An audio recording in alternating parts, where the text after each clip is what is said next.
everyone, in this video I'm going to show you how I put together these bloody eyeball cake pops. So let's get started. Alright guys, so here are the things that I used. Black fondant, some neon green fondant, black and red edible markers, white candy melts, some plastic forks. I used the Wilton 2A piping tip, the little sprinkles there, these are some white sequins. I used some red petal dust with a brush, some sparkle gel, and a rolling pin. Alright guys, let's get started. Alright guys, so the first thing we're going to do is get our cake ball, and we're going to get our fork. We're going to stick maybe half an inch of the white candy melt, and we're going to stick it into the ball.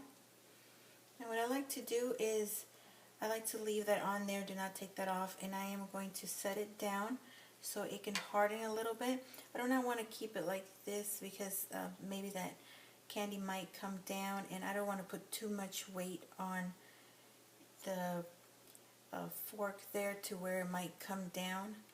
So I don't want it to come and like rip with the sharp fork points there. So I'm going to go ahead and just leave it upside down, and I'm going to let that dry.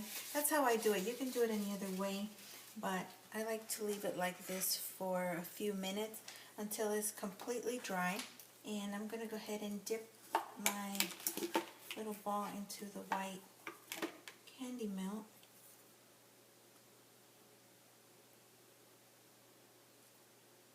And I don't want to move it around too much because I don't want that weight of that ball to come off from my fork. So I'm going to just tap it a little bit. Some of that candy is coming down there, or you can go ahead and just kind of like move it towards the top. If you're going to be using the blood, you don't have to worry about taking it all completely off. It's going to get covered with that gel or icing, whatever you're going to be using for the blood. If you're not going to use the blood, I do suggest cleaning this as much as possible because you don't want to have any of that candy on your fork.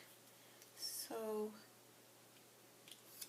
I'm going to go ahead and set this on the cushion here, and I'm going to let it dry.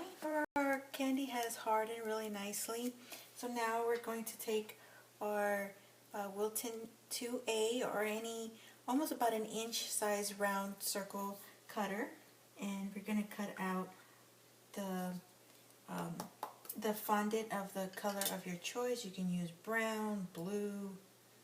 I'm using this kind of like a neon green, just because, you know, usually Halloween colors have like some of the neon green.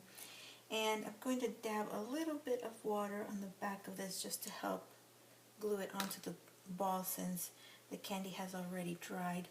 And I'm going to try to put it in the center. And your circle might get a little distorted when you are pressing it in, but that's okay. So I'm going to go ahead and press it in there. And now we're going to move on to the black center. Alright, so for our black center there, I'm going to use the tip part of the A2 with some black fondant. And I'm going to put it a little bit on the back, just a tad bit. And I'm going to stick it to the center. And since I want this a little bit larger, I'm just going to press it in with my thumb here and try to expand it a little, like so.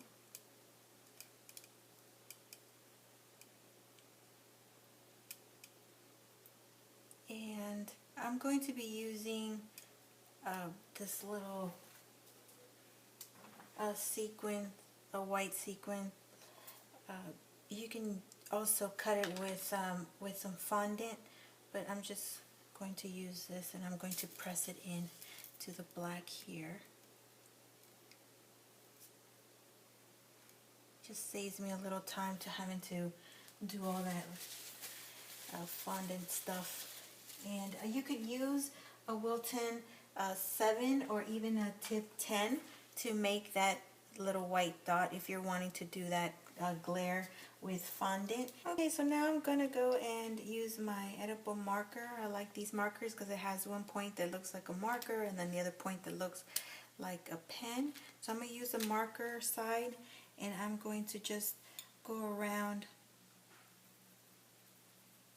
the edge, the little rim of the green fondant, not on the white, just on the green.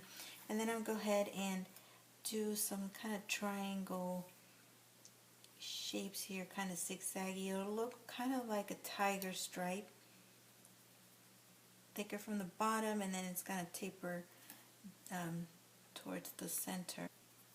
Switch over to the other side and do some smaller ones.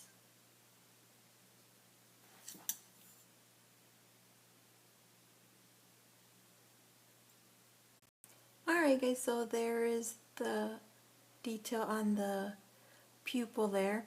I've gone ahead and done the blood or bloodshot lines there, the little veins, and I'm going to show you right now how I did that. Okay, with just the edible red marker, I'm going to use the sides of it. I don't like using the tip, especially on candy melts. They tend to ruin my marker tips. So I'm done drawing the little veins. Now I'm going to go ahead and pipe the blood under here. That is optional. If you don't want to use the gel here for the blood, you don't have to. You would practically be done now. You can baggage these if you want to give them out, or if you want to leave them out like that, you're pretty much done. So, but for now, I'm going to go ahead and use this gel here. I didn't find one that didn't have the sparkles in it.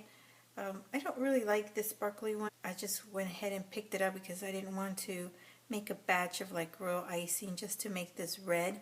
But I do suggest, if you are going to baggage them to give them out, to use royal icing, because that will set completely dry, and this gel or buttercream will not, and it's going to get sticky. Very easily to add some of this red on here. Just go ahead and get your brush and then just brush it on there. It'll stick onto that candy melt, and then just brush it like so. Again, optional, you don't have to. This just gives it a little bit more of a realistic bloody look. Another suggestion, if you are doing this, do this part here before you add on your gel. That way you don't accidentally bump your brush into the gel. So you want to keep your brush dry. Alright guys, these are done. So now you can decide if you want to go with that red there around the eye, or if you want to leave it without it, just with the little lines. You can also choose if you want to have the blood or without the blood, and if you want some packaged, or if you want to leave them out. If you are going to package them, I do suggest not using that gel or any type of buttercream for the blood. Use royal icing. That will harden and dry, and you will be able to package it without getting all messy. This will stay moist, and it will get sticky, so I don't recommend using gel or buttercream if you're going to package them. Alright guys, that is all for this video. I hope you enjoyed it. And I do have a few more videos that I want to post up Halloween themed, so stay tuned for that. I do want to share a few more ideas for those that are looking for Halloween ideas. So I will be putting those up shortly. So that is all. Thank you so much for watching. Stay tuned for more. Don't forget to subscribe or like up the video, and I will talk to you soon. Have a good one, guys.